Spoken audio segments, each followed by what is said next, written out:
வணக்கம். வாழ்க வளமுடன். நாங்கள் உங்கள் ஜோதிடர் குபேந்திரன் பேசுகிறேன். நம்ம அடுத்த நட்சத்திரம் பார்த்தீங்கன்னா, ரோகிணி நட்சத்திரக்காரங்க. 4 பாதத்தில பிறந்தவங்க வந்து எந்த மரத்த வந்து இவங்க நட்டு பராமரிச்சுட்டு வந்தாங்கன்னா, இவங்களுக்கு கர்ம வினைகள்லாம் கழியும்னு பார்க்கலாம். சரிங்களா? இப்போ ரோகிணி நட்சத்திரம் 1ஆம் பாதத்தில பிறந்தவங்க பார்த்தீங்கன்னா, நாவல் மரம். நாவல் மரத்த பராமரிச்சுன்னு வராங்க. 2ஆம் பாதத்தில பிறந்தவங்க சிவப்பு மந்தாரைன்னு ஒரு மரம் இருக்குதுங்க. அத பார்த்துக்கணும்.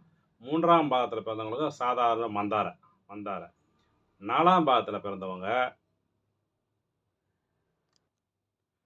அதாவது 4ஆம் பாதத்தில பிறந்தவங்க வந்து நாகலிங்க மரம்.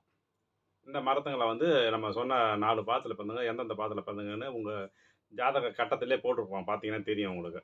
அத பார்த்துட்டு, அந்தந்த மரத்துக்கு வந்து நீங்க வந்து உங்களுடைய ஜென்ம நட்சத்திர நாள் அன்னைக்கு வந்து அத நட்டு பராமரிச்சுட்டு, தண்ணி ஊத்திட்டு வர்றது, இதெல்லாம் பண்ணிட்டு வந்தீங்கன்னா, அந்த மரத்தடியில உட்காந்துன்னு வர்றது, இதெல்லாம் பண்ணிட்டு வந்தீங்கன்னா, கண்டிப்பா உங்க கர்ம வினைகள்லாம் உறுதியா